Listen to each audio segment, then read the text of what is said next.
Za'amal ladina. Bismillahirrahmanirrahim. Wa kadzalika lan iku kaya mengkono-mengkono.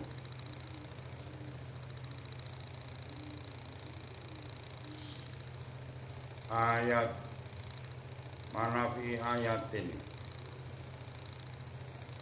Qalu ta'ala tarupani za'amal ladina kafaru an la yab'atsu.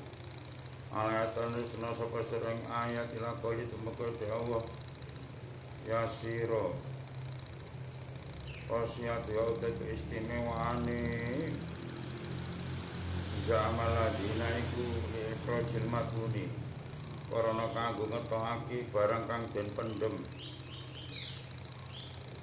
Man kang te sapan iku dapane mendem sapa man saya ning siji-siji Panasya lan lali sapa man ing sing auto ilang apa sih menu saking man alanya tiran ora weruh sapa man aina iku ing dalem ndi wa taisi waya tafakhir mengko becik ngubupi sapa man almaut ing panggonan ala dia dinuhu kang nyono sapa man ing sik ing dalem ladi ala dia dinuhu kang nyono sapa man ing sik ing dalem aladi bihasa lubanin kawan menyan Arab ayat bulan nulis sapa manang ayat ing ayat dikita seni dalam kertas ayam kulan nglebur sapa man ing apa jeneng maktub tulisan ilma iklan nganggo banyu ayarus lan nyirat-nyiratake sapa man ing mak ikhitonil bait ing dalam pagre omah alat batikan papan Mayuan likunuli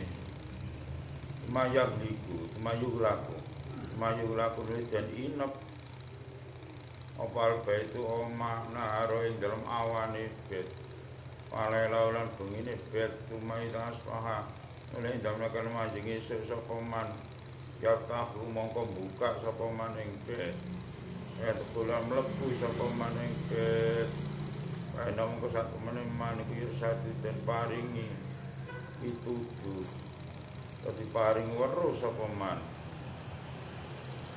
ila dari kamar mungkon-mungkon sik ayura dadi paring weruh sapa man ing sik imanami dalem turune man ing sawa taala wa kadzal kana niku kaya mungkon-mungkon manafi ayat Allah taala ta'ala paneta barokah ladzi biadil mulku lapor muka daya warpane khosiron idarat kaya damekan ngarepake sapa sira lusura ing weruh ilal kanziman gedhong almat kang den pendem pasung mongko poso sapa sira sapa taya meni dalem pitung dina anta halitai sira kunadi kul badane wong kang bersih awae wasiya bilan pira-pira pakaiane wakro lan maca sapa sira ala ayating pira-pira ayat kula lailati dalam saben-saben bengi arba'ata asyara kelambing 14 panamarata nambalan ibadah salatul isya'i kalau salat isya semua usolli nulis salat sapa sira arba rakaat kang papat pira-pira rakaat karo khalim maca sapa sira al-fatihah ing fatihah rakaat dalam sarakaat sapa marat kang 7 pira-pira ambalan Waida kanat mengkenalkan tinemu Pengelan sapi Malam kambing itu Takro mengkomoda Sopo surat kulai Sekabani surat Arba'ata asar kelamping 14 Sopo nomor tanah baladi Mata telu bunuri nupre Sopo silakan saing gedong Aladi turi tukang arep bagi Sopo siro Waina kamu satu menit serikutat baru bakal merkule sapa sira iklan kanzu maka daleklan iku kaya mungkon-mungkono manawi ayat suratul kautsar te surat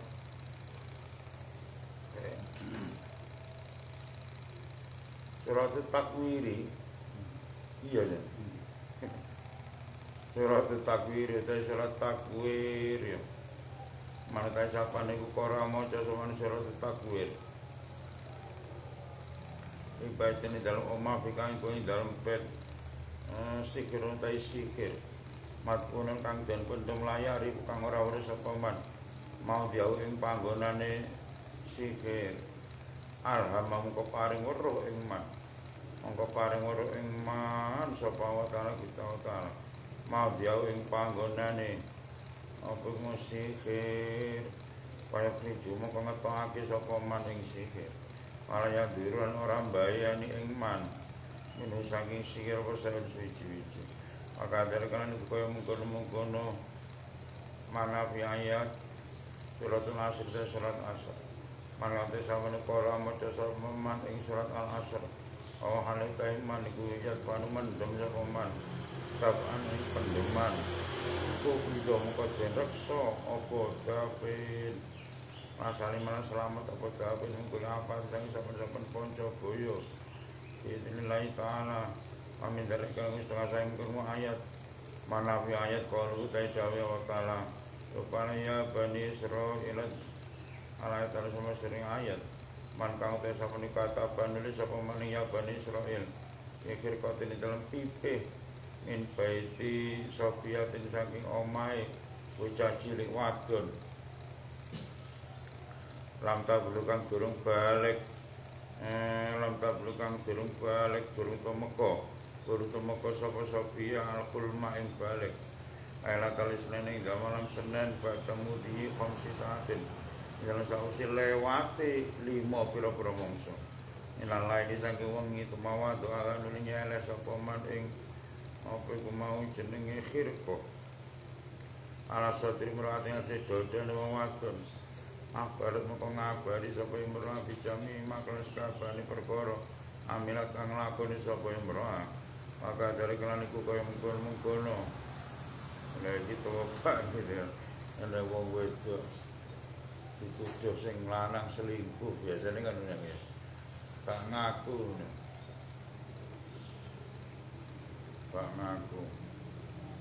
sumpah gak aku mas wis tak lebih gak tenan ya ngene nulis surat ya al asr yang mau ya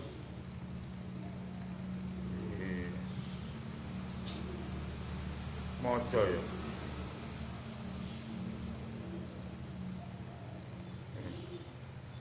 gak ya Bani Israel ya Bani Israel ditulis ning IP utawa kain sing saka omahe bocah wadon sing gurung balik pas waktu dina Senin sakwise lewati mangsa 5 jam sakwise wengi berarti hitungane mulai jam 6 jam 7 8 9 10 jam 11 berarti ya sampai lewati 5 jam 6, 7, 8, 9, 10, 11 ini jam 11 dele nih dodone wong wedok ini ditakoni wis ngaku akhirnya ngaku sembarang kali ngono diomongno ya umpama gak ya terus ngomong gak umpama iya ya ngomong iya wa kadal kan niku kaya mengkono-mengkono mana ayat qalu ta'ala rupane pakai faida cina min kulumatin bisaitin ala itu sapa sing ayat pira qalu kedawe Allah saiki ana akeh kasus-kasus ngono ku perselingkuhan sing wedok selingkuh sing lanang padha ae aran-aranan lah padha dene aran-aranan kadang-kadang sing wedok selingkuh sing lanang jane pengin selingkuh tapi gak payu Asli sing lanang ya pingginan sithik. Maka kaya sing wedok wayu e.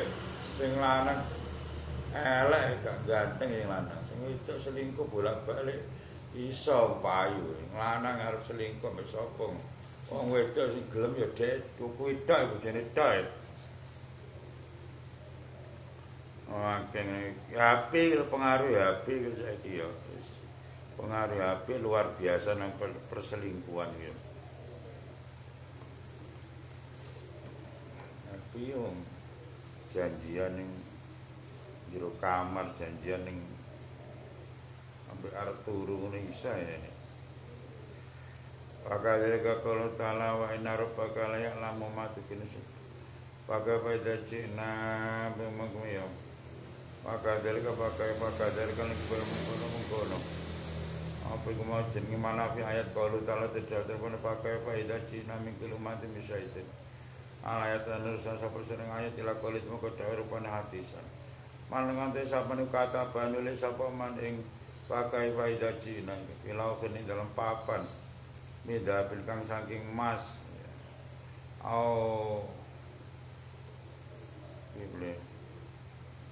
bidami hududin utawa kelawan nganggo darahe manuk platuk bawang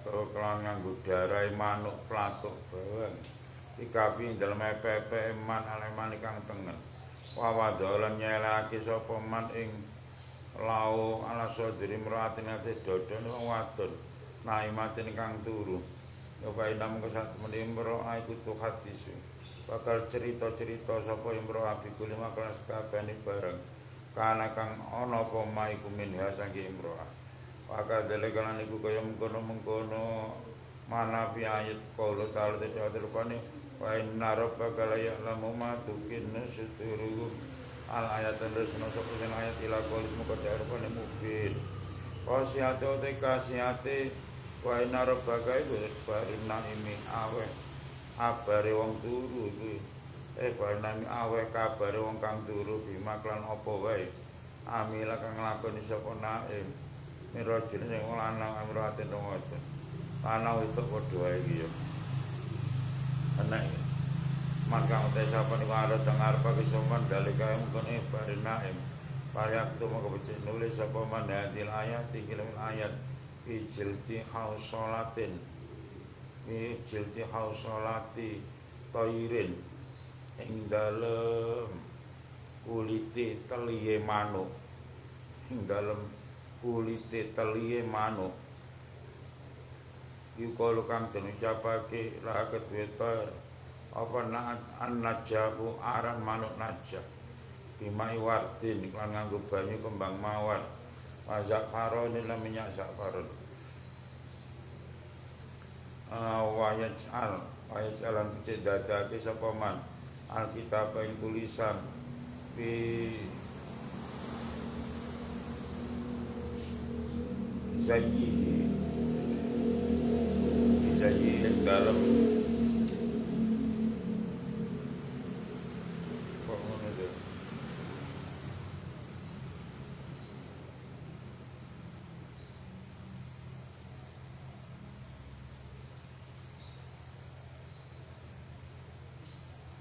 iya ngono fi zayyi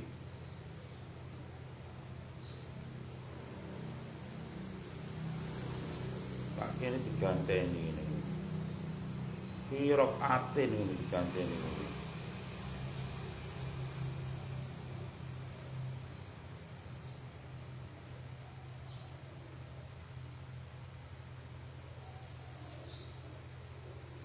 hirok atin ini dalam kertas min kutnin sing kapuk wajib alam dadake sapa man dalika mengkono-mengkono rob'ah ala sodrina ini ate dadane wong kang turu kaya nemu sak temene naim uyuh dirawe kabar sapa naim bima kelan perkara amila kang lakoni sapa naim wa kadal kan iku kaya ngono manafi ayat qalu ta'ala ta'ala rupane kulil alhamdulillah sayurikum ayati atarifuna wa ayatan rasulullah sallallahu ayat ila kulit muka daerah paniyak malun man kante sama niku arep ngarepake sapa man ayari paling ngawuri sapa man al mudalla sing barang kang den bawur al mudalla sing barang kang den bawur wal yakra muka cek maca sapa man hadil ayat ing ayat ala naim ngates kang turu kaya nemu satune naim iku yudhiru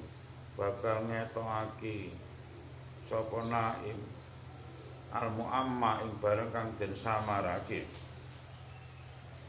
maka dalekalan iku kaya manawi ayat surat Idza Zulzilat utai surat Idza Zulzilat Idza kutipat dalam kali dan tulis apa surat Idza Zulzilat ikhir katene dalam pipe min saupi insan kang saking pakane menungso aku tibalan dan tulis biya ing dalam khirqa apa ismu jenenge insan wasmu milan jenenge ibu insan bisa bareng lan nganggo minyak bar makhlulin kang den jir wa khurizalan den gawe buntel wa khurizalan den gawe buntel alih ing atase apa iku mau jenenge khirqa apa bijildi hududin kulite manuk hudud manuk platuk bawang iki waudiat lan den senake apa khirqa ala insan atase menungso bareng kok ngabari sapa insan bima lan perkara sana kang gawe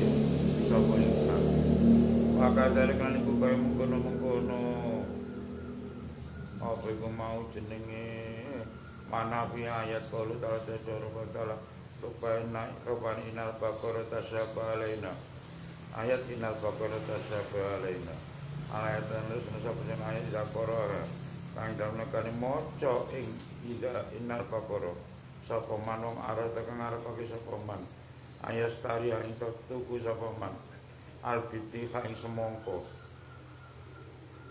wa habalan demenake sapa man ayako ing tumibur sapa man ala jaiti ngatasi kang bagus ini sing bitih bae namo kok sak temene man ku yako tumibur sapa man ala kosin sejo mata kono parkirate maca iku ila ayak kita semoga yang terjadi apa itu apa bayu adol ya tuku semangka ya nek amalan iki tuku semangka kan gak ngerti ya wis mateng apa ora legi apa ora iki ya lha iku lak pengin sampe tuku semangka sing iso apik ya iso legi mateng aku maca kuwi ya. Tuku semangka amalane ya. Kene yen amalan apa? Kanggo ngusir nyamuk kene ya. Ayat apa lho kanggo ben gak dicokot nyamuk ya. Wah, ben nyamuk gak payu rasane ya. Lah iki enek maneh amalan kanggo apa? Tuku semangka ya. Ben oleh sing apik. Semangka kene kadang-kadang dibaku ngono nyatane apa enggak apa anyep ae ya biati yaman biati al khairu ambil donga iki maca innal baqara tasyaba alaina gitu ya sampai entek ayat ya terus sambil maca iki yaman hudat biati kang iku kelawan ana tangane man kang iku ana kekuasaane man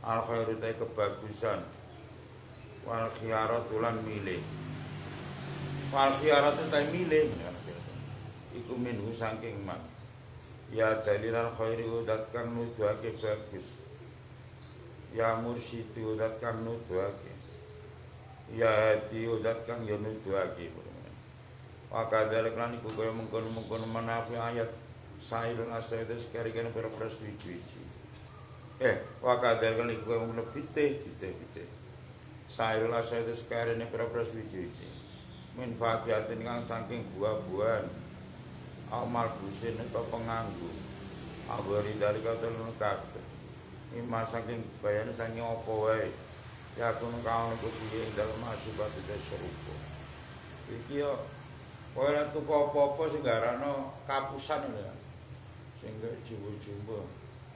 Ngendhok bareng ngene. Iki jerone ku ana apa gak nek ketok yo. Sapa meneh? Salak, sepet apa ora iki yo. Salak nek ketok salak bulu. Salak legi Mas. Tebano sebat, iki kan gak ketok ya. Kowe tuku apa ae sing dapate jelas nih ya. Diwacakno kowe.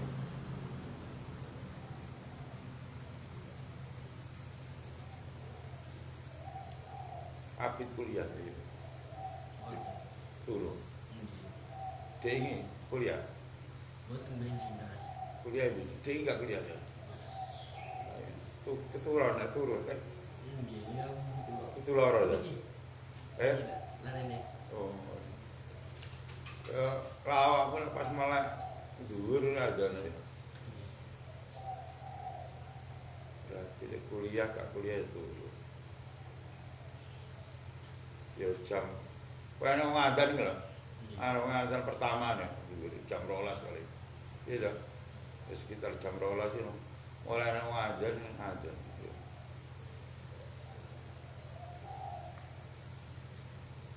Al-Faidah tete Faidah salih satu kang nomor 3 wasapunal 70.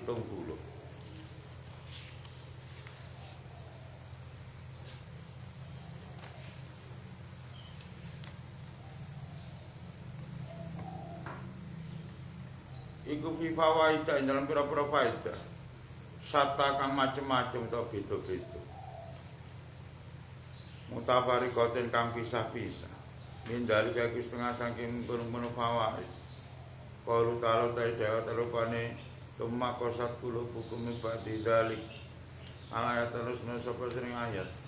Ida qala kang dalem nalikane titik apa maul biri banyu sumur. Awin nari to kali. Waktu mongkon lisa sapa suratil ayata. Ya ayat mubarakata kang den barokah. Isa qafatening dalem lemper to cowek. Minti dengan saking ndut warmi halan nguncalna sapa sira ing saka fafil biri dalam sumur awinari to kali yak suruh moko akeh apa mau banyune apa jenenge biri to nari gitu ya summa qasat qulubukum min ba'di dzalik ya sak terusé santai ayat. Iku ditulis ning cowek dicemplungno sumur. Sumur sing banyune kudu asat. Kaya banyune iso akeh maneh kan. Utawa kali, misal pas lep banyune dir. Wah, lha iki gak kepek-kepek ya. Diuncali cowek ya. Ya. Cowek sing teko lemah tapi bani ya. Teko lemah. Ora teko watu kuwi. Wakadal kan iku kaya mungkon-mungkon manafi ayat. Al-Baqarah tetawi sapi. Wakadal kan iku kaya mungkon-mungkon Wakadal kan iku biri awin nahri. Al-Baqarah tetawi sapi awis satu te wedhus. Ida kola ing dalem kene titik apa labanu apa wane. Bakara awisat amanat to nyegah utawa moh apa bakara awisat ngene saking laben waktu mongko nulis sapa sira dalika mengkono maka satulu hukum kita stinu hasin dalam bokor saking tembogo angin golani ing dalam bokor saking tembogo wamkulan mlebu sapa sira maktub Bima in klan nganggo banyu tahirin kang suci waskialan ngombekna sapa sira ing apa iku mau jenenge ngombena sapa sira ing bakara. Ngombena sapa sira ing bakara mini saking mak. Yak suruh moko akeh apa darwa poane bakara. Wala banyu lan tegese poane bakara. Idinillah ta'ala kan Allah idina ta'ala. Wa kadal kan iku kaya mengkono-mengkono.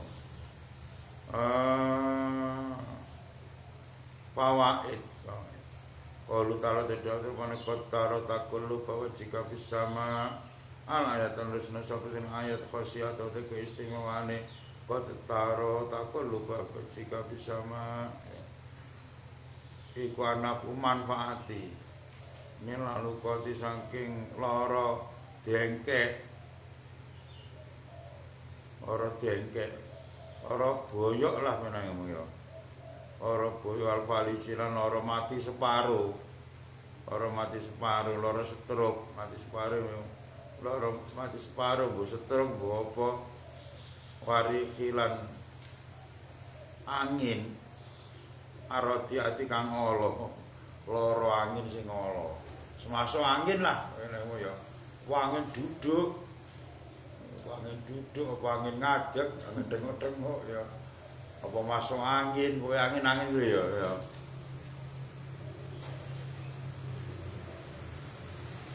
Nek wong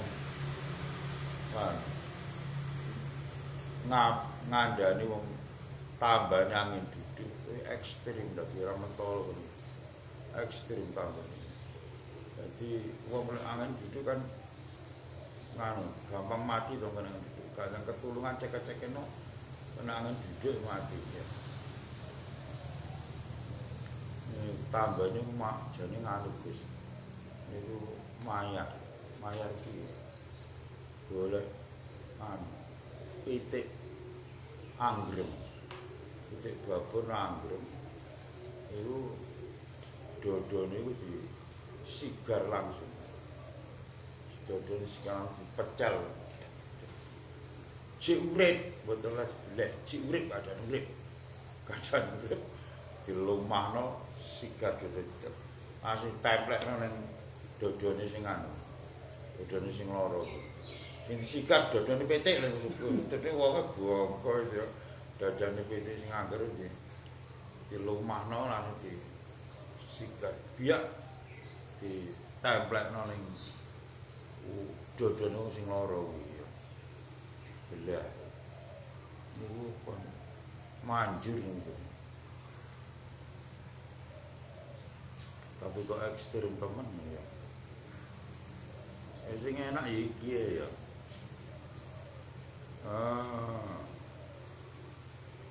man kang te saben kok asa bau ngenani ing man apa saen suwi-wiji mindale kang saking mengko lukot ila akhir iki lukot ila fali akut mengko becik ngalapa sapa man ina ning wadah minu khazen sangi tembogo oleh ada teko tembogo wayah lulan gosok sapa man ing ina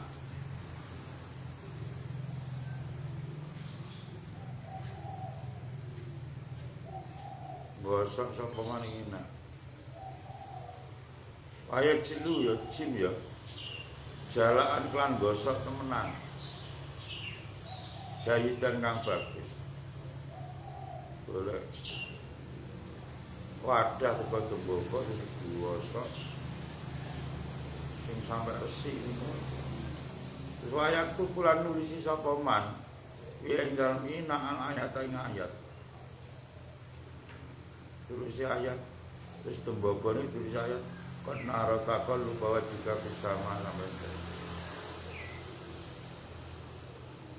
ditulis lak nulis nganggo bimai wardin lan nganggo banyu kembang mawar pamiskinan minyak misik wayang kuhu iya nulis ini ki ora kudu terus ketok tulisane ora pokoke sing penting tanganmu ku bentuk tulisan kuwi gitu ya mbok akhire bar sampean tulis terus ilang gak urus ayam kulan ngelebur semua ning maktub pimain kan nganggo banyu tahirin kang suci karena terus tulisan sing bogor dengan di lebur nganggo banyu sing suci terus wayang siron adus sapa soibul lukoti wong kang duweni lara dengkek niku saking mak mbok medhus wae sampean wayang siluran ngumbah utawa mbasuh ya payak silan basuh sapa sahibul lukate wong kang duweni lara dengkek minusange mak wajah ing wajah sahib mayang durung ningali sapa sahib bibakil mai dan sekeri-keri banyu salasa satin ing dalem telu kira-kira mangsa luala mecicil lho mulane dia banyu sing mari ge nglebur tulisan ngono ya terus digawe mbasuh wajah wong sing lara dengkek lara boyo kuwi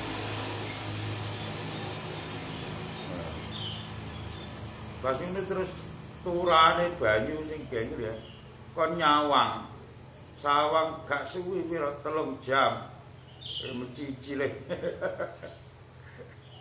banyu turan banyu itu ya dadi lak gawe raup yo aja sampe entek diturane banyu sampean wasi ya sampai 3 jam ya palu kali agak kowe dhisik tau cepet kula aku cepet kula ya tau ambarare golekno kodhok mencatu sing nggon cokotan kula kuwi templekno ning silite kodhok lu kodhok ya anu lemes tenan iso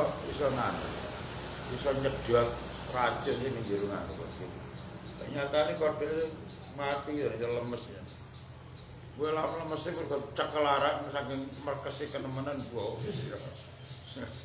terus ana sing golek nganu kae wesi tawa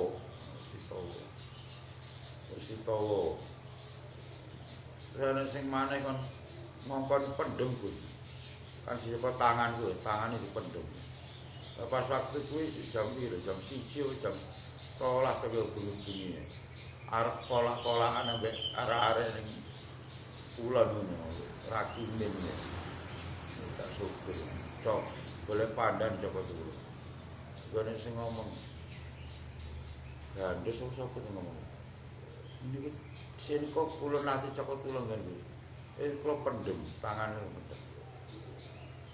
pendem tenan lha sampai kapan rek lagi mendem kan dungkrung ngene ta ya dungkrung sampai kapan ngatasi Gus bungkuk kaya urang aku wis dadi dungkrung wis sampe iso wes gak akhirnya ndodok omahe dokter Wahyu ya sapa nanang wis ndodok ya alhamdulillah waras wabuh kok wedi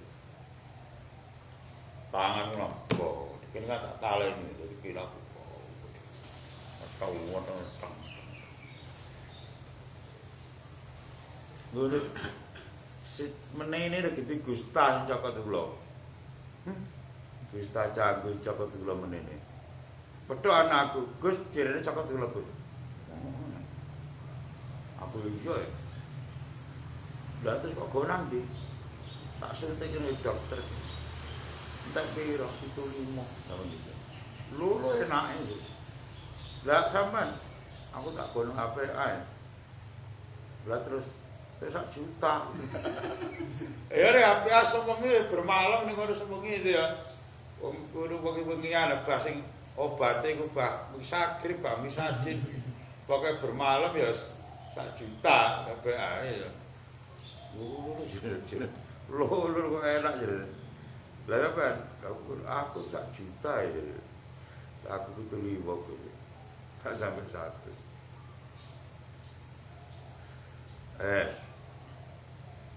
Bisik kaya pati pinat keluar pati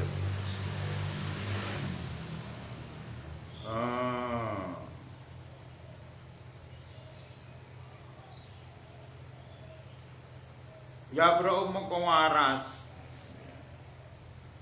sampai semua terus biidznillah taala wa yurasu lan den sirat-siratake ayu rasulan dan sirat-siratake apa bima ala soibi hadal wajah ing atase wong kang duweni kiki lan loro wal faliji lan wong kang lara pemofalisme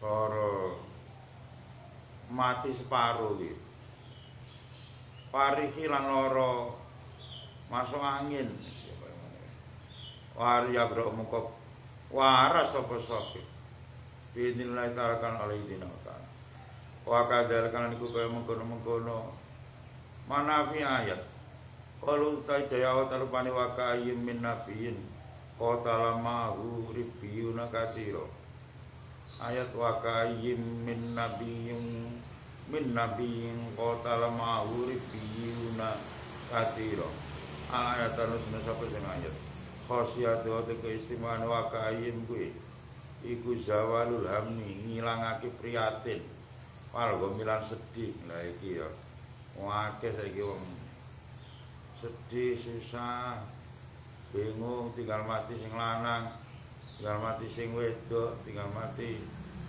wong tuane ya tinggal mati anake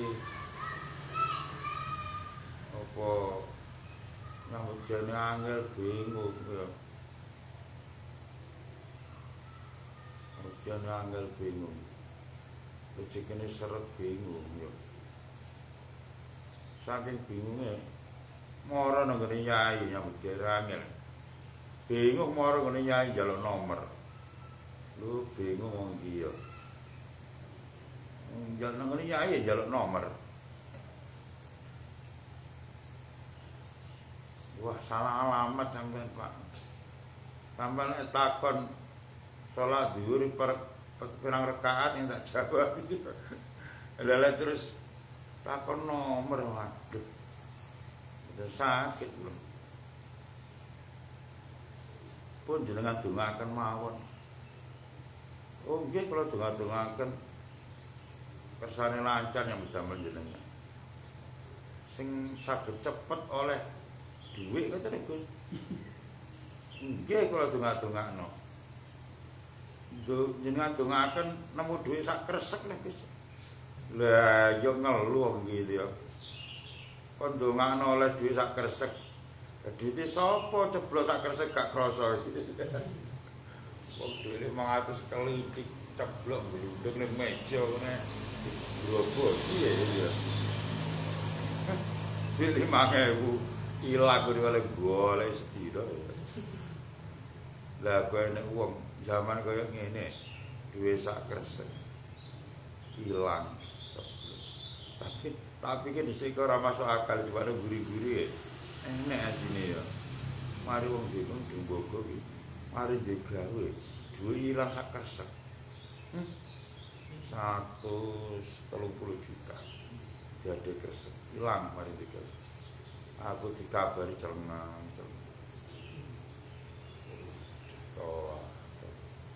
gak iso bayang 230 juta dapat 1 juta 130 juta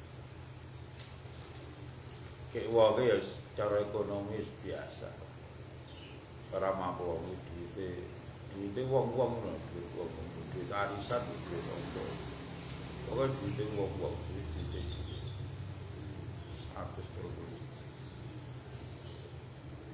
juta ya sapa nusuke ya Pak Prabowo 130 juta ya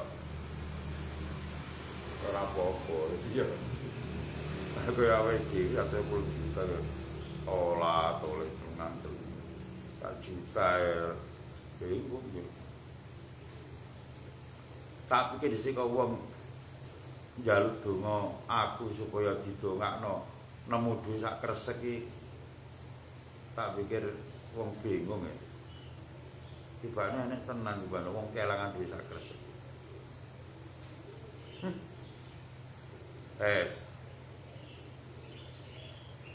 Alam ta'ala ladina kharaju min diyarihim wayam kuku finain tagirin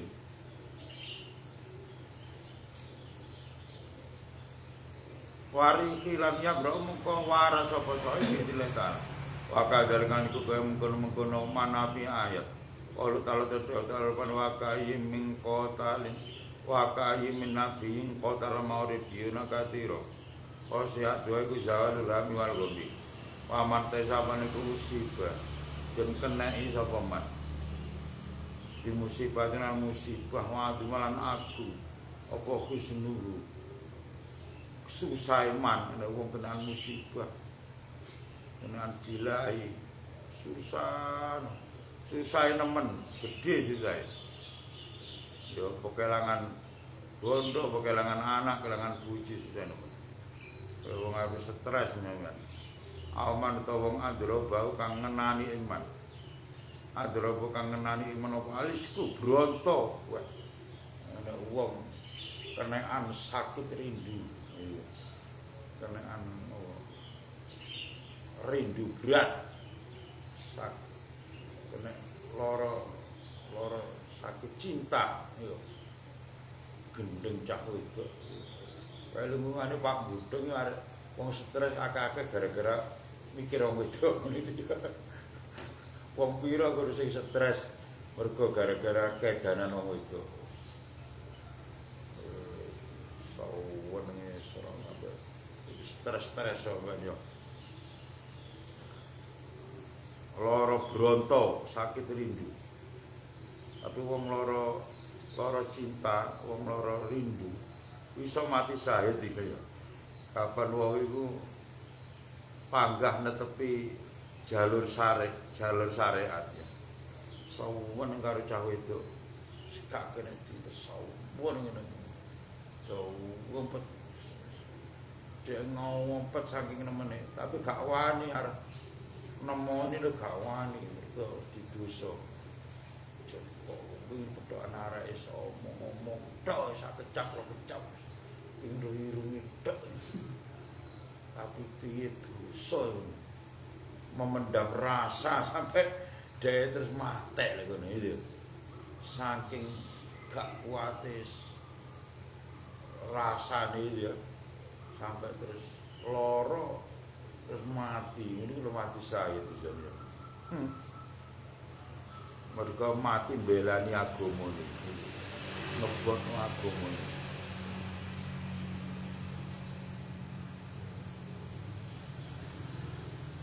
Pala burhusun ya.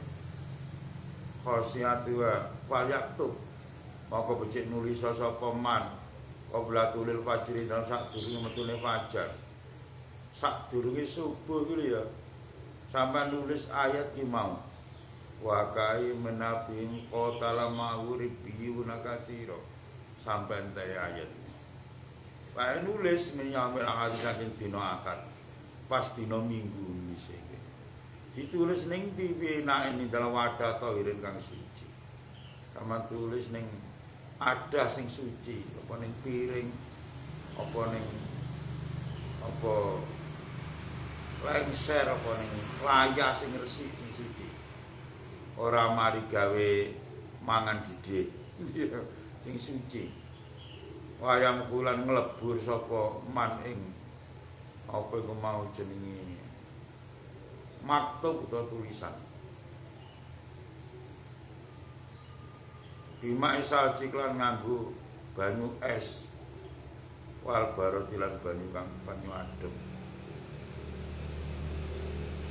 Terus tulisan dilebur nganggo banyu es atau banyu sing adem. Wayu rasulan den sirat-siratake. Apa bima man ing wong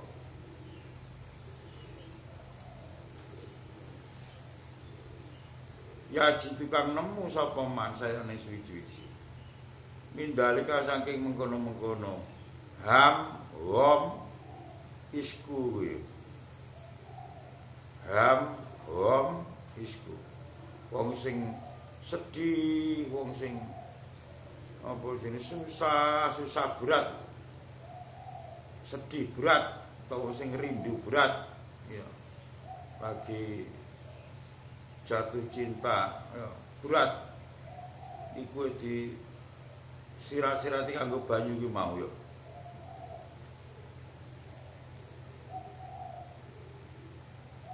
Terus salah satu ayam mening dalem mangsa 3 dina mutawaliatin kang nuli-nuli disirat-sirati selama 3 dina. Kok 3 dina muput disirati to ora kita jedidil kok gitu ya.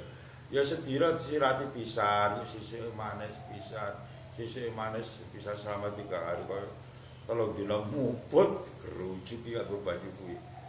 Ora ya.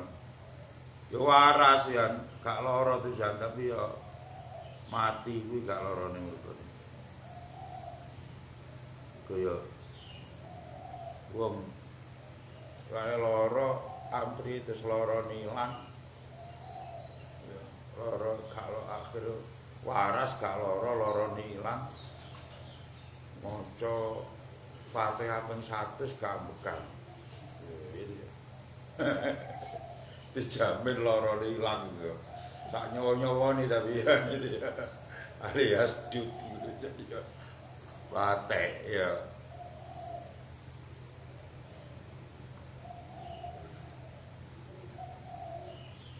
Yes. Pahami dalika Gusti Allah sing manafi ayat. Qalu ta'ala talupane alam ta'ala ilal ladina kharaju min diyarihim. Ala tanusna sapa sering ayat man kaun ta sapa niku kataba nulis sapa man ing alam ta'ala ilal ladina kuwi. Itoste ning dalem bokor. Wa mangku krungu ngaji semu-semu ngatuk itoste ning dalem bokong. Ditulis ning bokong. Wa makaran nglebur ya. Lu dadi yai akhire macana santri ini. Itos ning dalem bokong. Protes karo murid. Mboten bokor napa iki? Lah ayo bokong gambare bokor. Bokong digambari bokor. Cara tato gambar bokor. Ya ora gelem kalah golek menangi dhewe. Gelek bapak iki critakno walang. Ya bapak ini. Wal jaradu lan lawang. Protes karo santrine. Wal jaradu lawang to kok mboten. Walang to. Lah yo walang menclok ning lawang. Mau kalah golek menangi dhewe iki ya. Wal jarati wae kaya manane ya walang lek babu lawang. Wal jaratulan lawang. Mboten walang napa iki? Lah iya walang mencelok ning lawang. Iki ya ngono, padha ae. Bapak bola-bali siji tokno kuwe. Yai kok kalah le. Ya njaluk penake dhewe itu ya. Wong kliru bareng cek. Ngengkel enek alasane.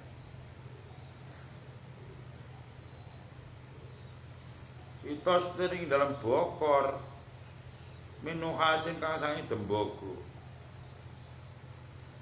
Wa maha halan nglebur sapa man ing. Kok kuwi to.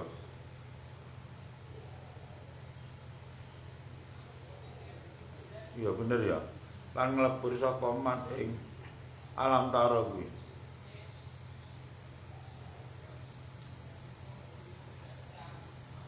Bi usarati zaituni lan peresane minyak zaitun. Warasalan nyirat-nyiratake sapa man. Bi lan nganggo mak arbaita ing omah. Lam tabkom ora tetep bi kelawan betapa hayatun ulo. Pasti to hayatun ulo. Wala subana ora tegese ulo. Wala berusunan ora lamuk. Lha iki sik tas dirasani. Enek amal-amal kanggo ngusir nyamuk. Bat nyamuk gak payu baygon, pape, kingkong. Ya kuwi wis gak payu gara-gara wong ngamalno iki ya. Golek bokor kaya wadah sing kaya sing terbuat dari tembogo. Iki wong kuno iki, ada wong kuno. Teko tembogo kuningan. Bokor sing teko Tembaga Kuningan.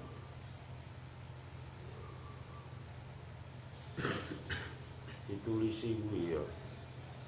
Ditulisi alam taril ladina kharaju min diyarihim pokoknya terus dilebur nganggo banyu. Banyu minyak zaitun ya. Terus disirah-sirahno nang omah. Omah ora dileboni ula, ora dileboni nyamuk. Umpama sampe ula mlebu omah kuno, nyamuk mlebu omah kuno, mate nyamuke. Kowe obat nyamuk iki la mate kejo mate apa burgus. Bismillah ta'ala lidina ta'ala. Wan kutibat lamun to den tulis apa alam taril ladina biar bati aura kening dalam papat pira-pira godhong min marokis zaitun saking godhonge minyak zaitun. Berarti apa minyak zaitun itu asalnya teko tanduran jenenge zaitun. Terus digawe minyak ngono kembangi. Cara kene kaya kembang kenongo. Kan anu. Teko tanduran kembang kenongo, kembang iku digawe apa? Digawe minyak, dadi minyak kenongo.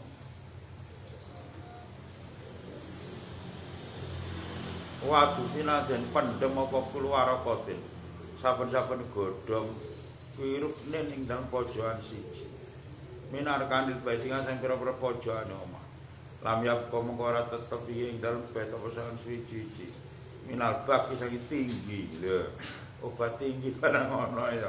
Kene kene tinggi nang omah ya. Wa min dalem wis tengah saking mengkono-mengkono. Manapi ayat kalau taala terpane sata jiduna khorina. Ayatan nusna sabesar ayat. Khosiyat yo te keistimewaan sata jiduna. Utardul bae minolak kegremetan. Wal jani lan jin minal baiti ing omah. Mangka te saben iku kata gelem nulis sapa man ing sata jiduna kuwi. Kita ning dalem bokor minuhasen sang tembaga. Min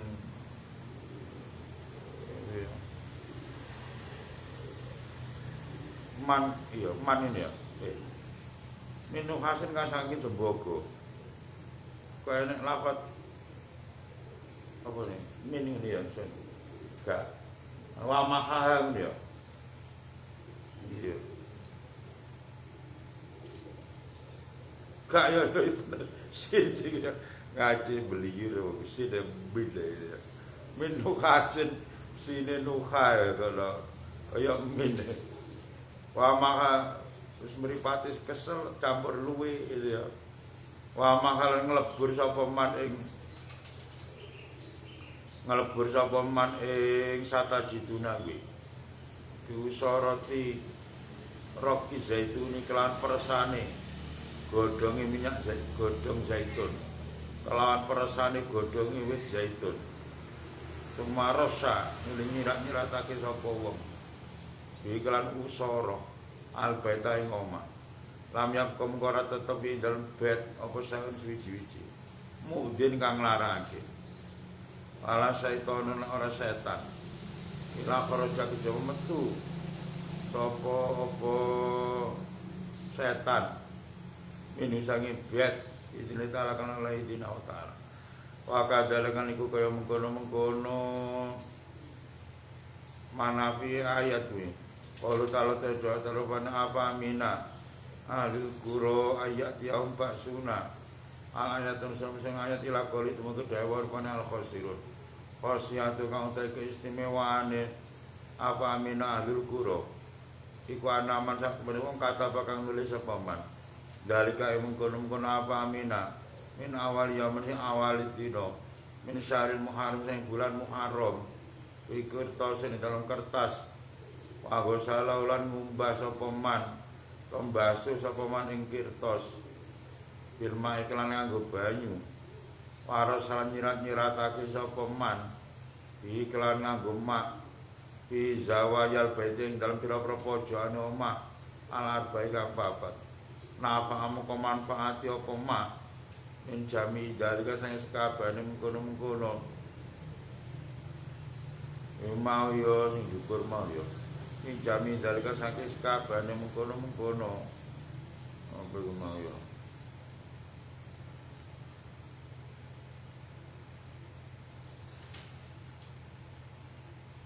syai'un mu'din wi syai'un mu'din lagi enak ya ora usah dadak golek bokor ora usah dadak golek apa mau peresane godhonge wit zaitun ya langsung tulis ya apa mina alul guru ayat ya basuna ya sampai ayat sampai teko 8 khosi ditulis ning awale wulan Suro. Berarti pas tahun baru Hijriah ngenteni Suro dia. Pas 1 Muharram.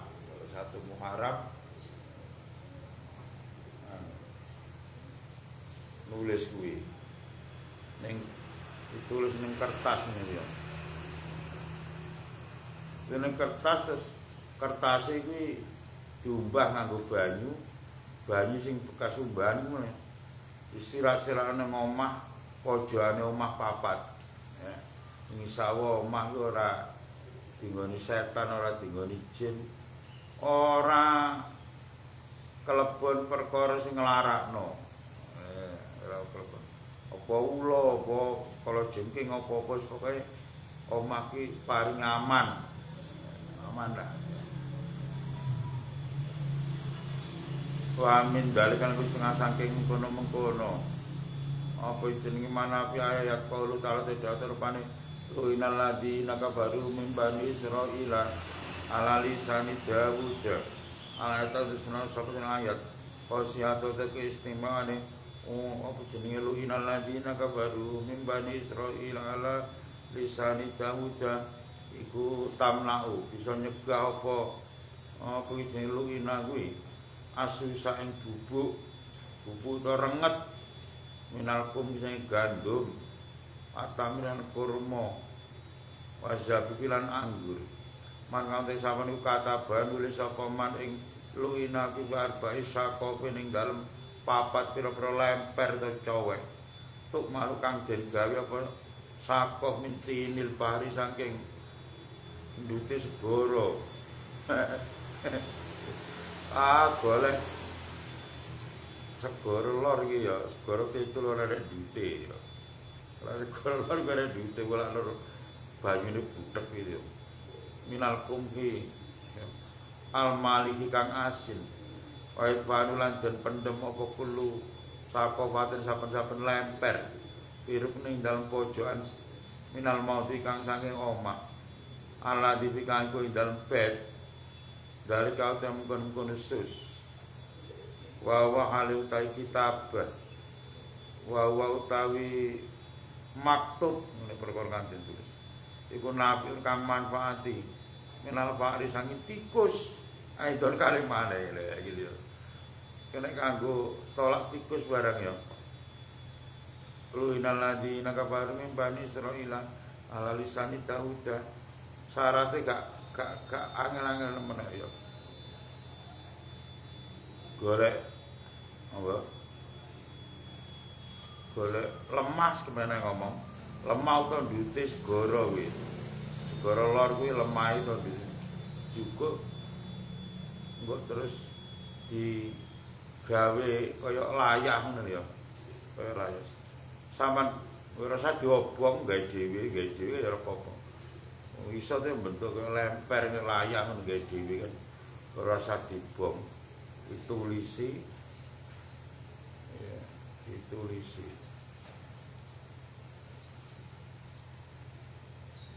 terus dipendem ning pojokan panggonan iki mah ya Pak pojokane panggonan sing ana tikuse ngono ya cara sawah ya dipendem ning pojokane sawah cara omah dipendhem ning pojokane omah. Wa ta kitab iku nafi kang manfaati manfaat saing tikus. Aidon halimane. Pamelangkus wami malas setengah saking perkara yudi. Wami malas saking perkara. Saking perkara yudi kang nglarake apa ma. Azhar ain gogo. Wa gawe apa jenenge wa gawe raulan ya azhar. Piye dilakukan oleh Allah Taala. Tanduran-tanduran gak tikus tok. Yo walang sangit. Wereng gitu ya. Pokoke uler ta apa sing karena aman kuwi. Karena tanduran kuwi elek penyakit kuwi.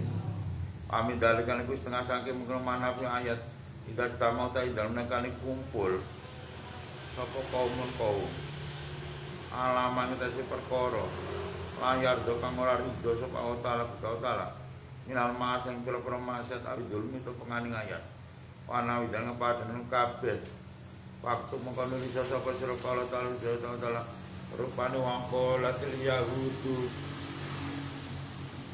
ya tuwa maglula ayat wa qolatil yahudu ya tuwa maglula al ayat ayat pinain dalam wadah tahir kang sunya mas sabti dalam dina Sabtu.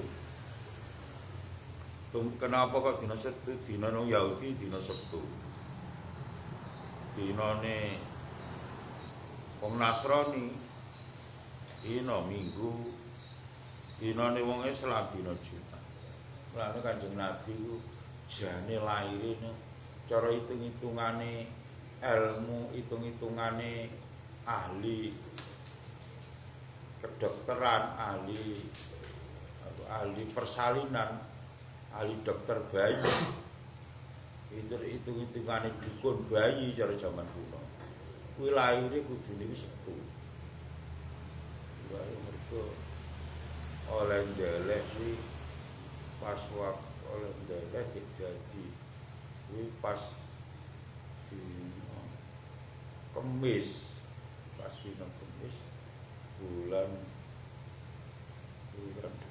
Rejab.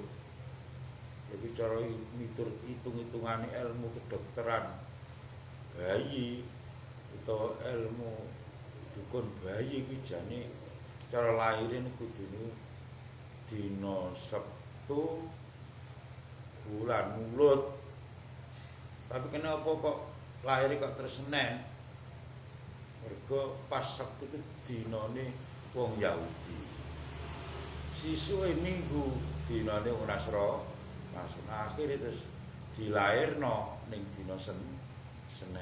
Ngene ya. Ceritane ngono. Niki kanggo buyarno wong sing maksiat. Lah yo nggon kuwi lho. Ngarep omahe wong kuwi to ngarep omahe wong kuwi. Itu kebonan kuwi. Angger minggu dadi jago. Biar ngandani wis kakak bareng. Nggon kuwi lho kene mendem cah nono mendem ning kuwi. Mendem cah nono. Utawa gedadu. Banjar kelotok yang ngono ya. Piye ya arep ngandani gak wani. Didango tau yen sak ngono kae. Brangasan tok. Piye ne ya. Nulis kuwe ya. Apa latil ya tuwa manggula sampe entek. Ditulis sing wadah sing suci. Apa ning cowek apa ning piring apa ning lengser. Nulis pas dina Sabtu. Bas tulisan iki mau diumbah nganggo banyu. Lah iki angel iki ya. Bimai warokil kharmali. Kelawan nganggo banyu godhong kharmal. Godhong apa kuwi iki ya. Kenek ning kene iki ya. Ya mungkin enek tapi jenenge gak padha. Waru salah den sirat-siratake. Apa bi kan nganggo mak. Waru salat dan sirat-siratake apa bima. Waru salat dan sirat-siratake apa bima. Il mau di dalam panggon ala dia stabiuna.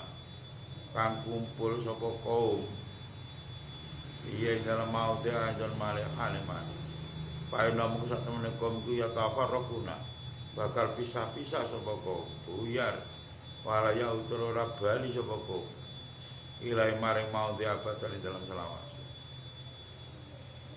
qalu ta'ala alhamdulillah